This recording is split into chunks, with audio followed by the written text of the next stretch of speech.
Hello, this is DragonTank 1400 and welcome back to DragonTank Plays Modded Minecraft. As you can see here, we're in a new location and I should say how you guys doing. I never really asked you guys how you're doing or anything like that, so I hope you enjoyed the weekend. I hope Thanksgiving went good and into Christmas and the other holidays. So anyway, as you can see, we're in a new location here. This is actually, I think my cursor should show up this time, but this is I hope it does. This is pretty close to the laboratory over here. The path, and the path's gonna be this color, this pattern around the laboratory and perhaps into this village. Once you get into these other pathways leading to this place right here, which is going to be kind of like my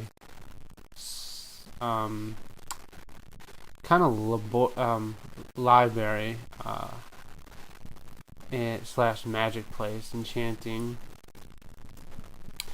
But then we got this area over here, which I was looking around in the map because what I want, as you can see, it says fireworks right there. And, if you can see it, hopefully you can. I had an idea for an automatic crafting of random fireworks, and I needed a location. I wanted the location to be close by. I checked out this location here. Just wasn't. Was it there? I think I checked this. I don't think I checked that area out, but I'm gonna build it here in this location. Kind of like that it has mountains in the background. The desert's flat.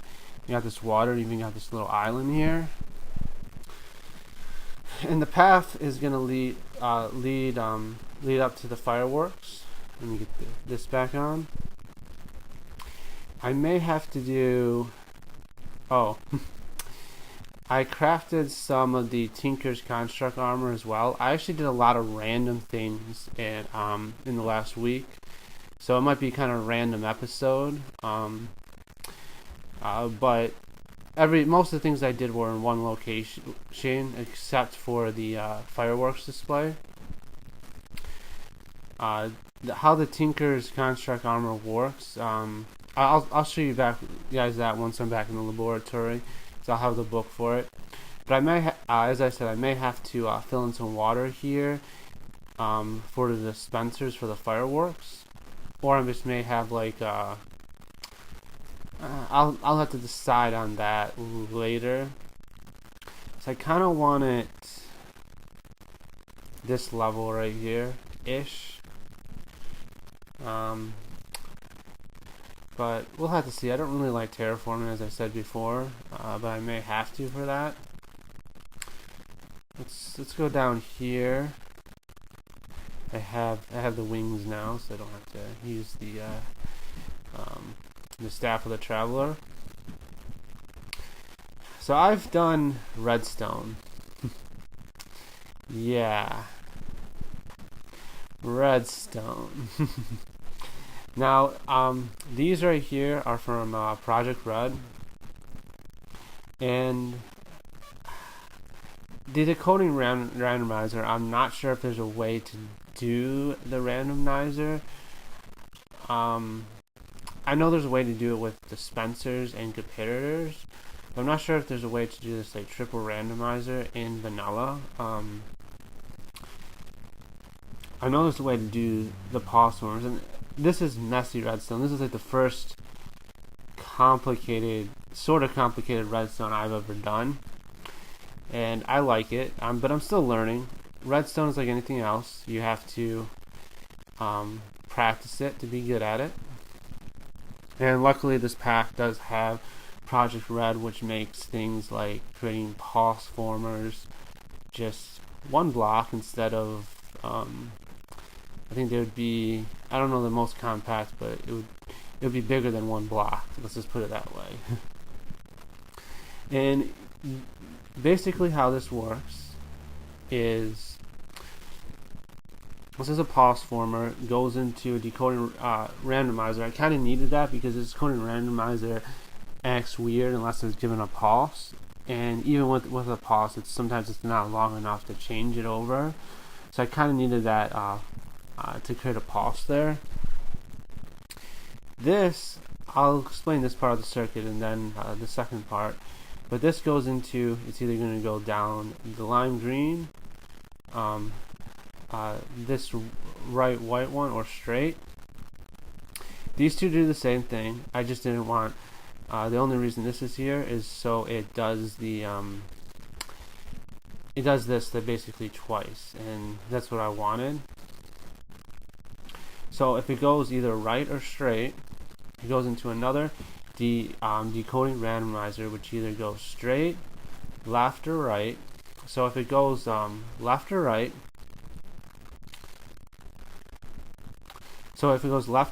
it either activates this dropper, which has these dies in it, or this dropper, which has these 6 dies in it.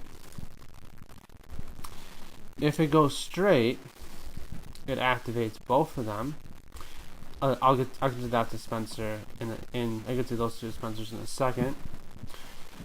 So how this works is it goes on a 32 tick time repeater, because basically the problem I was having, this timing is not optimal, but it's fine for me since I'm just learning Redstone. The problem I was having, if both of them were activated and it switched to, like, if both of them are activated now, if it switched to the blue or the magenta line, so that or that dispenser, they would not go off. So in order to do that, I put a delay on it and I put a pulse former on it.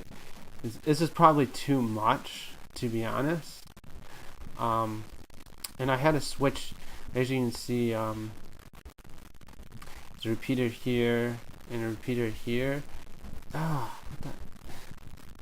And a pulse former there. I had to switch these 2 out because of this line right here. This was staying power for some reason, so I had to just switch the repeater with the pulse former, and that seemed to fix it. Not sure exactly why. However, I am figuring this redstone stuff out. It may not seem like it. I'm saying, oh, I switched this and this, and I don't know why it worked, but it did. But that's part of learning Redstone. I'll eventually figure this stuff out. It would just take a while. Get caught up there. So anyway, so this the center line though, it goes down here. The reason it activates both, we have this NOT gate, and this NOT gate is by default activated, so I need to invert it with a redstone torch, and it doesn't interfere with this repeater here, so that's good.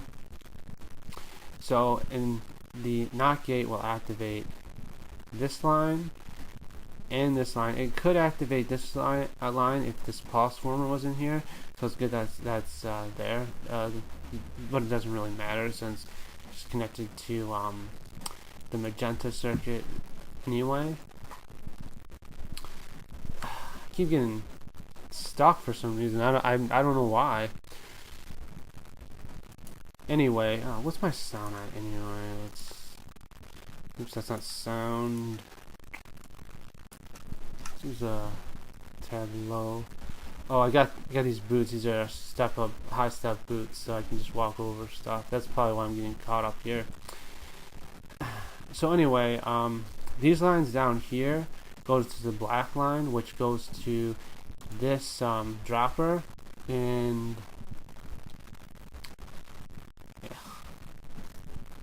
I should just take those boots off. Basically, what I got set up here, this is a OR gate. So basically, if either end is powered, which I want since dispensers have a chance of being powered separately, this will get power, and this goes to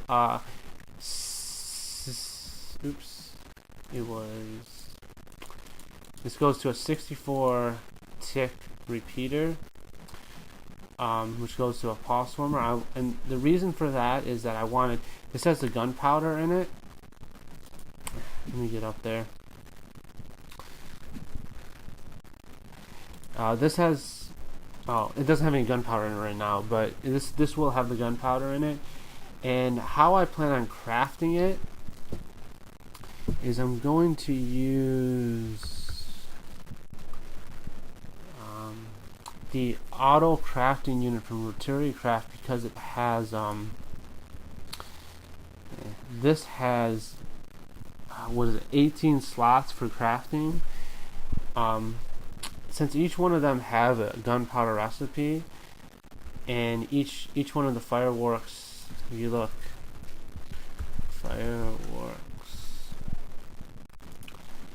if you look, they've been crafted with all the different dye. I need the gunpowder there last, so that when the gunpowder gets there, hopefully, I hope, and I'm not sure on this, it will craft the one that has all those ingredients. I'm gonna have to test that out.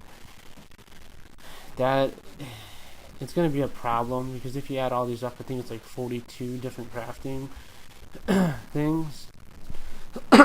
Anyway, if it goes down this line, all 3 of these dispensers will go, so it has 3 colors instead of just the 2 or 1. And how this works is, got this this pulse former. This is it's the same thing. It's a NOT gate. It's powered to all 3 of them. But I had to add some pulse formers to just make sure it works and everything. I don't know why, but I think it has to do with that. It's the wire stays power when it changes, so the pulse former helps to prevent it staying powered and creating a pulse. So that's why I had to add all these pulse formers to make sure. Like, basically, I had to add one here and here, because if this is powered and then this goes to power, it won't power this stuff. So so yeah, I think there might be a way to eliminate some of these pulse formers. However, I'm not going to change it. And the fireworks also have different shapes, and has these twinkle on it and stuff. And for those, I'm not gonna have this 3rd line. I'm just gonna have these 2 lines, and then the dispenser set up. I have ideas. I'll have to set up that later.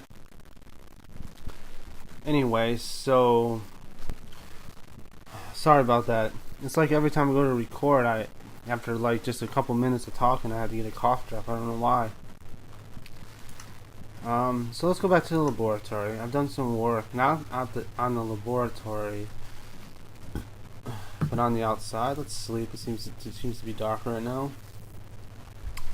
And I've actually, like I said, I did a lot of random things here.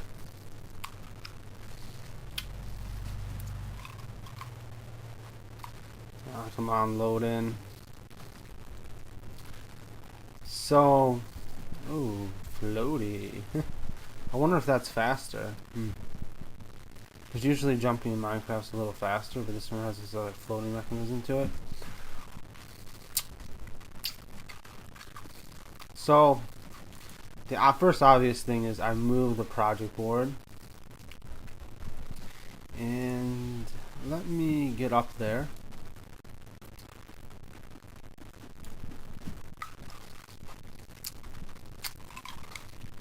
So as you can see, I have a lot of projects going on, and that's for actually good reason. As you can see, like the shops and a lot of the other stuff, I have all these ideas, and it's good to have this project board for when I stop getting ideas, stop getting like inspired, because creativity comes like in bursts, and then your mind kind of rest from being creative for a while. So having this project board will help, because I can get my ideas on this board without really starting them, and I can start them as I go, or I can look on this board if I ever lack ideas. So this is my house. It's finish talking about the project board really fast. This is an iron block here, chiseled. I really want to do something with these. I should add that to the project board, and I probably will.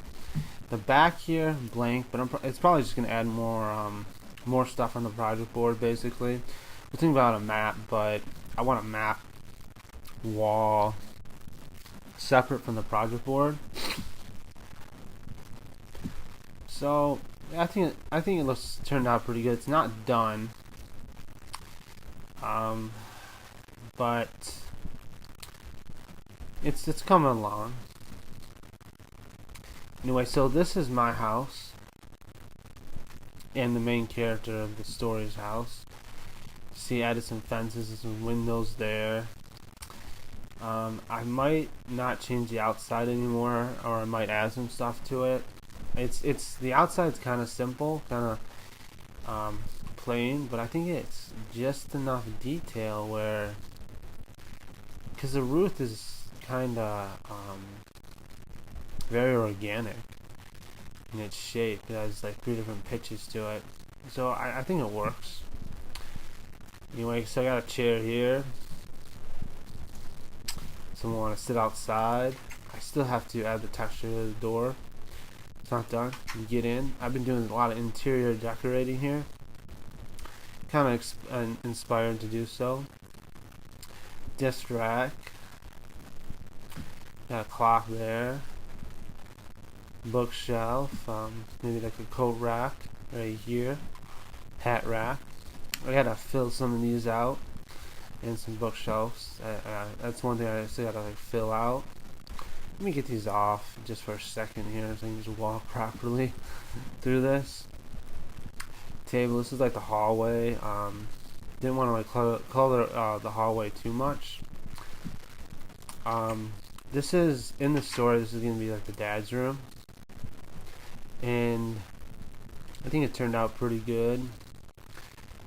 Still have to add some tools here. He's like I said, he's an architect, so he's gonna be into tools. I got him this historical bookshelf here. He's also into history and stuff like that too. Potted plants, lamp, table, desk. Pretty good. Then you got the kitchen here, which this is what I'm afraid of. The kitchen, got these ovens from Pam's Harvest Craft. Because of Pam's Harvest Craft, and because kitchens are so similar to each other, with a lot of counter space and stuff like that, I'm afraid like when I do kitchens for a lot of the other medium or bigger houses, that they're all going to look similar. They'll obviously have different stuff on the shelves, but I have a feeling they're all going to look similar. So I'm going to have to find a way to, what's the word I'm looking for? Make them not so similar. I don't know, but that's a problem for another day. So I gotta add all the textures to these doors. So you come up the stairs. This is my room, or the main character's room. Get my spawn set here now. He's into writing and art a little bit. I don't know what's up with this painting, but he's got his typewriter. Oh, this is cool. How do you work this? There's a way to use the typewriter. Is it no? It's probably because there's not enough paper in there. Anyway, I used the typewriter, and where is it? Oh, right here. And it wrote this wrote this book. It's kinda, I didn't actually read it, to be honest. I kinda skimmed it. I'll probably read it eventually, but I thought it was interesting. I know I used this before. I still have to figure out how to add stuff to to the mod pack so I can print my own pictures out. This right here, you can add ink to it in books here, but I don't know how what else it does. This I didn't try using. There's a way to, where is it? There's a way to act with its interface, but I'm not sure how. So that's my house. The interior is pretty much done. Like I said, fill the shelves, and that's about it. So I got the interior of my house, the project board, and the fireworks. And then I was gonna call it quits there and just not do anything in the weekend, but I decided to start on the fishing hut, and I actually gonna tear this down. I'll leave this. I remembered how I did fishing before, and it wasn't like this. What will happen if I use, let's get this and this out. So yeah, I don't wanna, so I think I have to do this. It's a weird area. I think it's like a 3x3 cube. It does. So, and then I kind of want to get rid of that too. Now let me get my step up boots. Oh, that's right. I was going to explain to you guys the step up boots. I'll do that before I tear this down. Let me just walk on this water.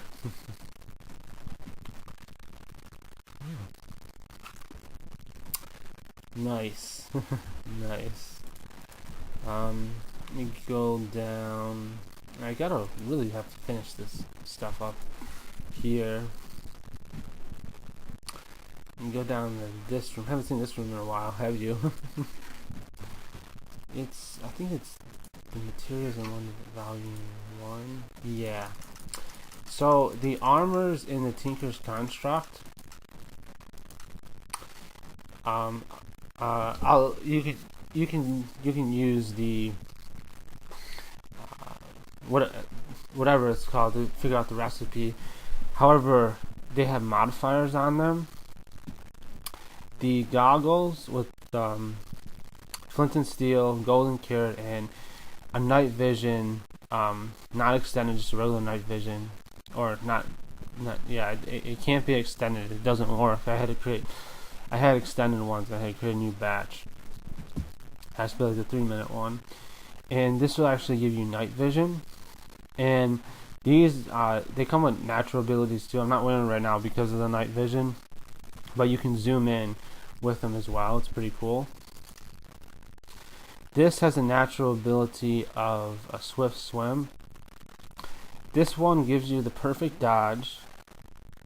It is stackable, so I think you can use it. Yeah, it does say it's stackable, so you could use it again to give you another perfect dodge. I should do that. I didn't realize it was stackable. Or you can place stealth on it, which, when sneaking, it will make you invisible. I'm not sure if it makes the armor invisible or not. I don't think so. So that's why I kind of used the perfect dodge instead.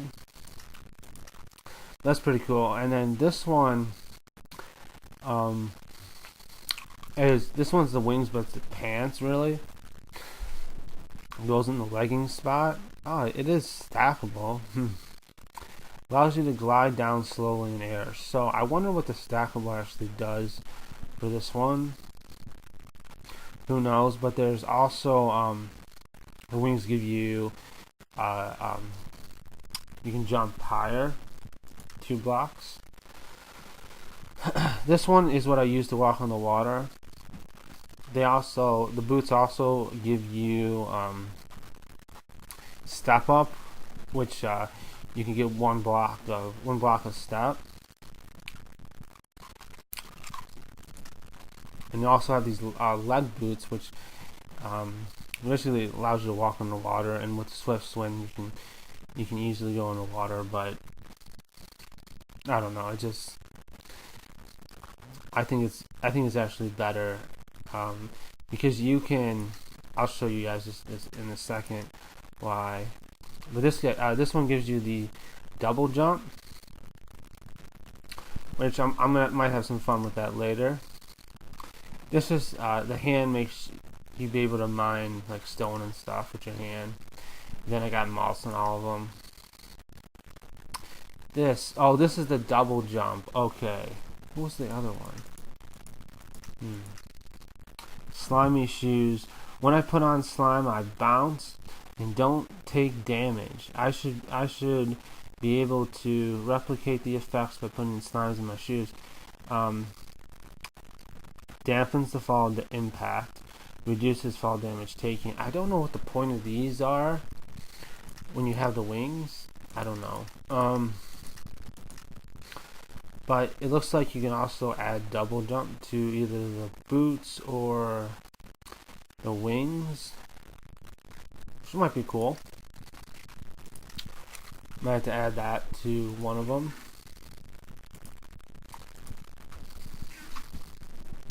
So I'll kind of show you how they work. Oh, I shouldn't eat the pizza yet.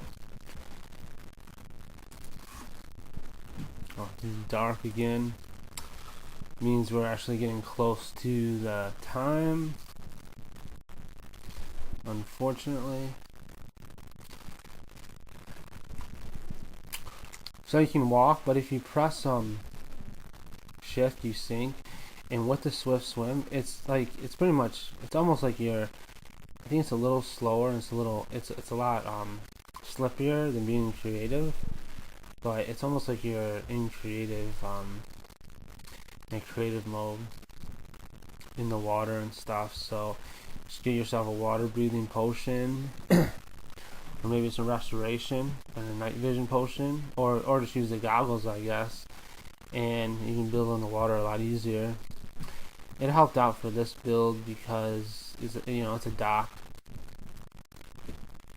Problem is I can't get up, so I had to take off the Swift Swim and put on, where is it? The jetpack. Oops. Get that off hover mode. So yeah, I do like this dock. I'm gonna leave the dock. I'll just show you guys really quick what I'm talking about.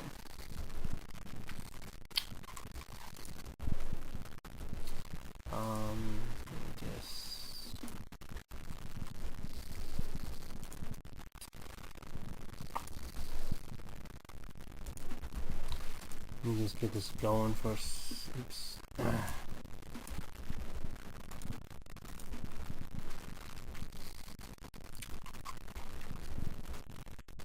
me get up there. Alright, so what I'm talking about is, I'm not sure if it'll work because the slabs are one higher than when I had them before. However, what I had was,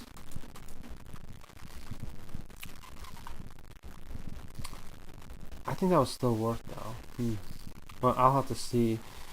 And then I'll have like the slabs. I could have them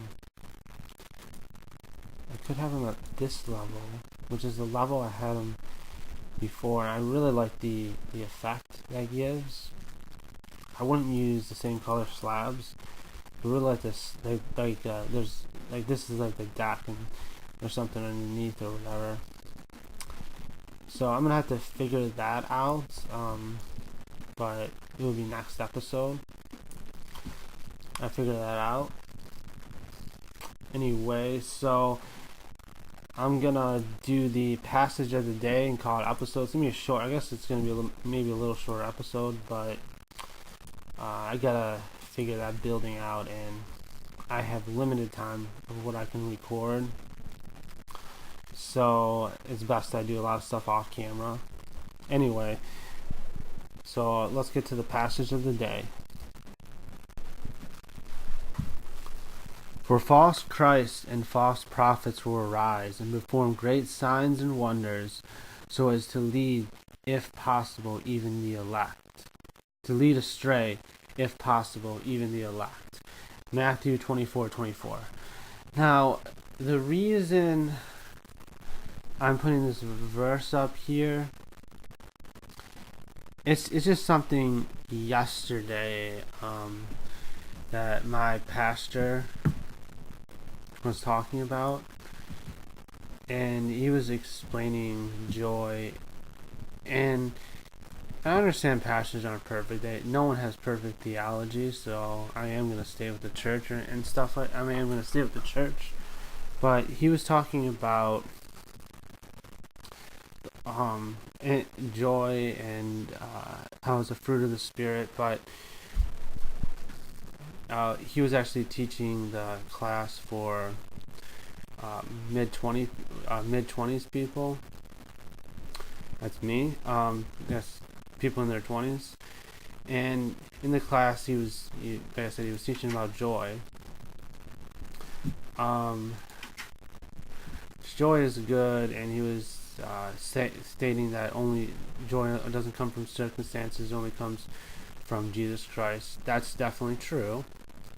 And joy is a fruit of the Spirit. The one thing I didn't like to say, he was stating joy suckers, downers basically, and kind of stay away from them. That's where I disagree right there, because one of our missions is to preach the gospel, spread the gospel to all people. And I stated it last week about how if someone's really against the gospel up there, that we need to stay away from them and preach it to other people. But Christians and non-Christians alike struggle with joy. No one's happy all the time, and it would be weird if they were. And I mean, he did mention that there's a time for mourning and stuff like that. However, our happiness should not be dependent on our situation, and I agree with all that. What I don't agree with is avoiding joy suckers, and I really don't agree with that at all. Myself, I mean, I'm not really that a joyful person, and it'd be weird if everyone was happy all the time. It would be. It would, and it's. I don't know, like, if you guys ever been to a church who's maybe borderline cult, and you get all these people that are just smiling, and it's like a fake smile. It's creepy, and I've been to a couple of those churches, and it is kind of creepy. My church isn't like that. However, he was kind of, and I don't think he's a false prophet or a false teacher or anything like that. I just think, like if I thought my pastor was a false teacher, I wouldn't be going there anymore. I would just stop. But a lot, like the main core things are in what he preaches is definitely true. And like I said, no church is going to be perfect. No one has a perfect theology. No one has no one has it all together except for Jesus. And no church is perfect, and even pastors are going to be misguided from time to time. And I just think he's misguided in the sense that we should avoid people that aren't joyful. Because how can we bring them to Christ? We need to sympathize with people that aren't joyful. We need to help them come to the joy to know Jesus Christ. And And I definitely believe that you can be sad on the outside. You can be sorrowful on the outside, but still keep enjoying Jesus Christ in your heart. And he did say that, like, not in those words, but he basically said it in his own words. So basically what I'm referring to that verse is to test the things that you are taught. This channel, of course, included. I'm no pastor or anything like that, but to test what you have been taught by pastors and priests, take responsibility in yourself and read and study the Bible. That's really all that I'm getting to. Anyway, so I'm about out of time here. Hope you guys enjoyed the episode. I'll be working on the fishing hut and probably the fireworks thing as well in the next episode. Probably won't do much with the house or the what am I calling that? It's the project board. But yeah. Hope you guys enjoyed the episode. See you in the next one. Bye.